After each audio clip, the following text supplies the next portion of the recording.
Halo semuanya, welcome to my channel.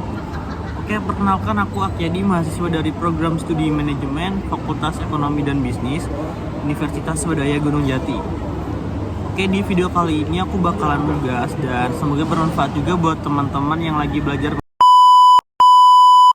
Baik teman-teman, di video kali ini aku bakalan ngebahas mengenai memperbaiki kompetensi. Di sini ada jenis dan kategori kompetensi, yaitu ada konsep dan sejarah kompetensi.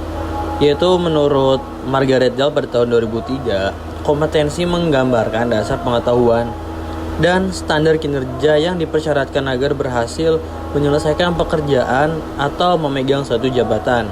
Kemudian ada praktisi SDM. Kompetensi adalah deskripsi dari karakteristik seseorang. Menurut Michael Armstrong pada tahun 1994, kompetensi adalah apa yang orang bawa pada suatu pekerjaan dalam bentuk, tipe, dan tingkah perilaku yang berbeda. Ada training agency pada tahun 1988. Kompetensi adalah kemampuan untuk menjalankan aktivitas dalam pekerjaan atau fungsi sesuai dengan standar kerja yang diharapkan. Di sini juga ada menurut SK Kepala BKN pada tahun 2003, kemampuan dan karakteristik yang dimiliki seseorang pegawai negeri sipil yang berupa pengetahuan, keterampilan, dan sikap perilaku yang diperlukan dalam tugas jabatannya, sehingga PNS tersebut dapat melakukan tugasnya secara profesional, efektif, dan efisien. Ada banyak pengertian atau definisi tentang kompetensi. Di sini ada beberapa ahli yang mungkin jika kita tarik kesimpulan, kompetensi ini sebagai kemampuan atau ability seseorang terhadap suatu pekerjaannya. Lalu apa saja komponen dalam kompetensi? Di sini ada motivasi, menggerakkan atau mengarahkan, dan menyelesaikan perilaku terhadap tujuan kegiatan tertentu. Ada traits, karakteristik fisik, dan respon konsisten terhadap berbagai situasi atau informasi. Self-concept di sini ada sikap, nilai, dan citra dari seseorang. Kemudian ada knowledge atau pengetahuan informasi seseorang dalam bidang spesifik tertentu. Ada skill, kemampuan untuk melaksanakan tugas fisik tertentu atau tugas mental tertentu. Kenapa sih kompetensi tersebut harus diperbaiki? Kita di sini bisa melihat ada beberapa determinan yang mempengaruhi atau membentuk suatu kompetensi. Yang pertama ada kapasitas intelektual. Kapasitas tersebut akan berpengaruh terhadap penguasaan kompetensi.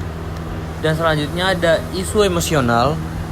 Hambatan dan blok emosional sering membatasi penguasaan kompetensi. Kemudian motivasi seseorang terhadap suatu pekerjaan atau aktivitas akan berpengaruh terhadap hal yang dicapai. Ada karakteristik personal, yaitu karakteristik kepribadian seseorang turut berpengaruh terhadap kompetensi seseorang. Ada juga pengalaman, merupakan elemen penting dalam membentuk penguasaan kompetensi seseorang terhadap tugas. Keahlian atau keterampilan, apabila keahlian ini memegang peran penting dalam membentuk kompetensi. Terakhir ada kepercayaan dan nilai. Kepercayaan dan nilai seseorang terhadap sesuatu sangat berpengaruh terhadap sikap dan perilaku seseorang. Ada beberapa tingkat dalam perbaikan kompetensi. Ada dari mudah diperbaiki, agak sulit diperbaiki, dan sangat sulit diperbaiki. Yang pertama, mengembangkan orang lain, efisiensi produk, kerja tim, keahlian teknis, orientasi pelayanan, mengelola kinerja ini dianggap sebagai suatu hal yang mudah untuk diperbaiki. Dan untuk yang agak sulit diperbaiki adalah orientasi hasil, kualitas keputusan, pengaruh, penyelesaian konflik, pemikiran analisis, kecerdasan organisasi.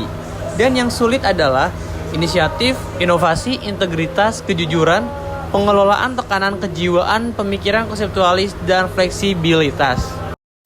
Kemudian ada metode untuk penilaian kompetensi atau alternatif untuk desain kompetensi. Ada desain studi terbaik atau klasik dengan menggunakan sampel, desain studi pendek dengan panel ahli, dan studi terhadap pemegang jabatan dan pekerjaan di masa depan. Oke teman-teman, sekian video dari aku. Dan sekian materi yang dapat aku sampaikan mengenai memperbaiki kompetensi. Jangan lupa buat like, comment, share, dan subscribe. Sorry banget kalau di video kali ini agak sedikit berisik karena emang di sini lagi nggak mendukung karena emang lagi rame banget. So, semoga kalian enjoy videonya ya. Terima kasih.